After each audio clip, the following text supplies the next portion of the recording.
5 de diciembre de 2018. Ha salido la sentencia del Tribunal Superior de Justicia de Navarra sobre la apelación de La Manada contra la sentencia que les condenaba a todos a 9 años de cárcel por un delito de abusos sexuales. En este vídeo comentamos las novedades y las diferencias. Son interesantes. Soy Josep Ruaix, abogado, colegiado ICAP 21814. En este canal de YouTube quiero compartir contigo mi experiencia para que de algún modo te sea útil en la vida. También espero aprender de tus comentarios. Te invito a que te unas a mí en la búsqueda de la verdad, aunque sea subjetiva, cada semana en Ruaix Legal TV. La nueva sentencia, en general, ratifica la anterior, es decir, la confirma en todo lo que hay, pero hay diferencias que son sustanciales y que merece la pena comentar. En primer lugar, la sentencia de la Audiencia Provincial de Navarra se hizo con 5 magistrados, 3 votos a favor y 2 en contra.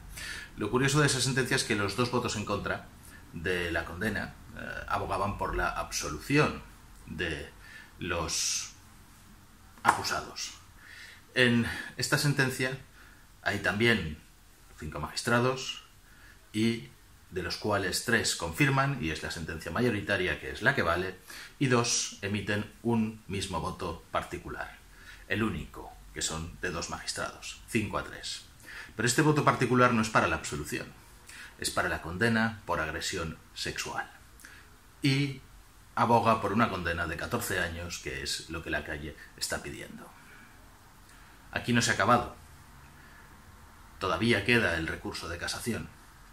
El recurso de casación al Tribunal Supremo lo pueden interponer los acusados, los condenados o cualquiera de las otras partes que estén personadas en el procedimiento. Es decir, la acusación particular, el Ministerio Fiscal o incluso el Ayuntamiento de Navarra, que también está personado en el procedimiento. Y claro, hay más opciones. Y hay mejores opciones, porque en este caso los votos particulares van en contra de La Manada. Analicemos un poco qué es lo que dice la sentencia para intentar saber cuáles son las opciones que pueden darse. En primer lugar, es conveniente hacer una diferenciación y explicar muy bien, ¿vale?, que sí han sido condenados por violación. Vemos en los medios constantemente que no, que agresión, abuso, violación, y es todo una mezcla de conceptos. Aclaremos el concepto. En el Código Penal existen un capítulo que habla de los delitos que se cometen cuando tienen cuestiones sexuales. En especial es un capítulo que se denomina de las agresiones. Os voy a leer textualmente el artículo, es el artículo 178 del Código Penal, que habla de las agresiones. Y dice: el que atentare contra la libertad sexual de otra persona utilizando violencia o intimidación será castigado como responsable de agresión sexual con la pena de prisión de 1 a 5 años. Luego, este delito de agresión sexual se agrava, y uno de los motivos de agravación está en el artículo 179 y dice que cuando la agresión sexual consista en acceso carnal por vía vaginal, anal o bucal, o la introducción de miembros corporales u objetos por alguna de las 2 primeras vías, el responsable será castigado como reo de violación con la pena de prisión de 6 a 12 años. Tampoco llegamos a los 14 que pide la acusación particular. Aquí, el quid de la cuestión y de la cuestión a debate es la violencia o intimidación. Ellos no han sido condenados por este delito. Sí que entienden que existe violencia e intimidación. El voto particular del presidente de la Sala del Tribunal Superior de Justicia y uno de los magistrados. Pero no lo entienden así los otros 3. ¿Por qué han sido condenados? Han sido condenados por un delito de abusos sexuales. Este delito de abusos sexuales está en el artículo 181. Y el artículo 181 dice el que, sin violencia o intimidación y sin que medie consentimiento, esto es importante, realizare actos que atentaren contra la libertad sexual de una u otra persona, será castigado como responsable de un delito de abuso sexual, a una pena menos grave, que es la prisión de 1 a 3 años o multa de 18 a 24 meses. Tampoco hablamos de violación, hablamos de un abuso sexual, cualquiera, un tocamiento, es un abuso sexual, sin necesidad de llegar más allá, con consentimiento o sin consentimiento. Y en el artículo de la agresión, pues también puede haber una agresión sexual sin necesidad de que haya ningún tipo de violación. Y este artículo también tiene sus agravantes. Y así, dice el 181.4, que en todos los casos anteriores, cuando el abuso sexual consista en el acceso carnal, por vía vaginal, anal o bucal, o introducción de miembros corporales sujetos por alguna de las dos primeras vías, igual que lo que decíamos antes sobre las agresiones, el responsable será castigado con la pena de prisión de 4 a 10 años. No dice que será castigado por un delito de violación, pero es evidente. Ha sido castigado cuando consiste en el acceso carnal por vía vaginal, que es la violación. Y por este delito es por el que han sido condenados. Por tanto, la diferencia no es si hay violación o no hay violación, está claro que la hay. Han sido condenados por el tipo agravado a 9 años de cárcel. Pero considera el tribunal que existió prevalimiento, pero no existió violencia ni intimidación. Para mí la violencia no existió, la violencia de tipo físico, según el relato de hechos probados. Nadie la pegó, nadie la ató. La intimidación es una línea ya muy fina entre lo que es el prevalimiento y la intimidación. Incluso los magistrados, como veis, no se ponen de acuerdo. ¿Cuál es la gran diferencia? Claro, si tú te encuentras con 5 personas en un lugar donde hay una única vía de salida y un único acceso, resulta bastante posible que te veas intimidado. Que te veas intimidado y que bueno, pues al final resuelvas pues no hacer nada, dejar que te hagan. Eso es una de las posibilidades por las cuales intimidación equivaldría a agresión y podríamos ir a los 14 años de condena o a la condena mayor. Por agresión, no por abuso. ¿Cuál es el prevalimiento? La línea fina en el prevalimiento es que sin necesidad de esa carga de violencia o esa carga de intimidación, se considera que ya se prevalece de una situación el hecho de estar entre 5 personas. Y que eso es suficiente como para considerarlo intimidación y no prevalimiento. ¿Qué es lo que dice en concreto y en resumen? Porque es una sentencia larga de 100 páginas. En resumen, lo que dice la sentencia es que existió este prevalimiento, pero que es insuficiente para considerarlo que sea intimidatorio, porque de hecho no fue nada que estuviera premeditado. Se dieron varias circunstancias, se encontraron con esta chica, la conocieron y bueno, pues los acontecimientos pues fueron ocurriendo, despertó una especie de deseo y al final se convirtió en un abuso. Pero sin esa carga tan potente de intimidación, sino simplemente un prevalimiento del hecho de ser 5 a 1. Bueno, podemos discutir mucho si eso es correcto o no es correcto. De hecho, los otros 2 magistrados lo que están opinando es que para ellos sí existe este punto de intimidación.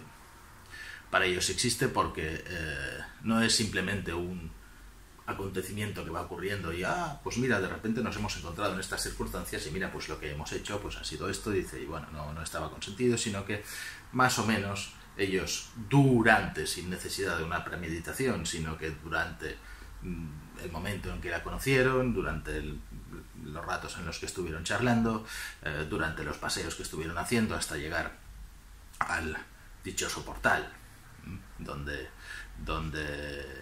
ocurrieron los hechos. Ellos ya fueron preparando, ya fueron premeditando qué es lo que iban a hacer, probablemente con la no conciencia de la víctima, y por eso consideran que deben ser condenados por agresión sexual. Insisto, en los dos casos por violación. La otra diferencia de la sentencia es que remite, es un tema menor, ¿vale?, pero remite al tribunal que hizo la primera sentencia, es decir, a la audiencia provincial, para que vuelva a juzgarles no por este delito, ¿no?, sino por otro delito del cual resultaron absueltos y que entienden y no fueron debidamente juzgados, que es el de las imágenes. Si la violación no fue consentida, es lógico pensar que tampoco fue consentido que se tomaran imágenes. Aunque no hayan sido distribuidas, se han tomado imágenes de la intimidad de una persona sin su consentimiento. Y este hecho no ha sido juzgado. Ha sido pasado por alto. Es una segunda parte de la sentencia que también llevará, como un delito independiente, su condena independiente, si es que son efectivamente y finalmente condenados. Igual no todos, sino solamente aquellos que grabaron. No lo sabemos, la sentencia no entra en dilucidar exactamente quiénes son los que grabaron ni qué condena les conviene, pero es un delito contra la intimidad personal, el hecho de grabar estas imágenes sin el consentimiento de la víctima. Y además con la carga sexual y pornográfica que llevan las imágenes. Bueno, una pequeña victoria, pero que sí que puede llevar ya igual a esos pocos años que faltan para llegar a los 14 o para incrementar la condena. Luego sustenta pues que tienen que pagar a la víctima, cada uno de ellos 50.000 euros, y tienen que pagar 1.500 euros al ICS de indemnización por los tratamientos y los gastos que ellas han tenido. Y también condena a uno de ellos por el robo del móvil, que es un hecho, ¿vale?, que en los votos particulares son utilizados en contra de la manada para sustentar que de esta manera ponían mucho más difícil a la víctima el denunciar los hechos o hacerlo con cierta celeridad. En definitiva, tenemos una sentencia. No puede ser, ¿vale?, que nuestros jueces no se pongan de acuerdo en qué es una intimidación, qué es un abuso y qué es una agresión. Bien, la ley al fin y al cabo dice lo que dice, y a mí no me parece tan mal, ¿vale?, que haya una diferenciación entre una conducta más grave, que es la de violencia o intimidación potente, o un simple prevalimiento. Sin embargo, igual no es necesario distinguir los dos delitos, de abusos o de no abusos, con prevalimiento o sin prevalimiento, porque la ley ya dice, oiga, las condenas son de 8 a 14 años, de 5 a 10 años, y son los jueces los que entonces tienen que valorar, conforme a la gravedad de los delitos, si vamos a poner 14 o vamos a poner 8, y conforme a las circunstancias atenuantes del caso. Y evitaríamos toda esta discusión que al final es una cuestión de opinión. ¿Qué es o hasta dónde llega el prevalimiento y dónde empieza la intimidación? La violencia está muy claro, la violencia, si hay golpes, si hay patadas, si hay evidentemente, es otra cosa, pero la línea de la intimidación y el prevalimiento, o esa fuerza que no llega a ser intimidatoria, es demasiado fina, y eso se demuestra. No es la única sentencia, ya hemos tenido varias en otros temas en los cuales se discute qué es lo que dice la ley y qué interpretan los tribunales. Pues que la ley sea más clara y que los tribunales y los jueces se pongan de acuerdo en cuáles son las líneas si es que tienen que haberlas. Y evitaremos todo este grave problema y toda esta confusión. No han sido condenados por un delito de violación, sí, han sido condenados por un delito de violación, por un delito de abusos sexuales con la agravante de acceso carnal, que es violación vaginal y bucal. Por tanto, discutamos de lo que tenemos que discutir. Intentemos, si queremos que las leyes sean más justas, que sean más claras y que los tribunales no tengan que estar interpretando cuestiones tan complejas que son al fin y al cabo una cuestión no objetiva, sino subjetiva, sino de pensamiento, de percepción, una cuestión que cada uno puede resolver en su fuero interno, ¿no? De una forma o de otra, pero no de una forma objetiva. Esto va contra la seguridad jurídica y eso provoca todas estas protestas en las calles y provoca todo este descontento y toda esta confusión que hasta cierto punto, digo hasta cierto punto, es provocada y no es justa. Porque, insisto, todos los periodistas que dicen que no han sido condenados por violación no atienden a la verdad ni a las sentencias. Como os decía, cabe un recurso de casación al Tribunal Supremo, que es el que resolverá definitivamente, entre comillas, si es que después no cambia algún criterio, cuál es la línea entre la intimidación y la prevalencia, entre el abuso sexual y la agresión. Seguro que habrán recursos. Tendremos que esperar a ver el resultado final.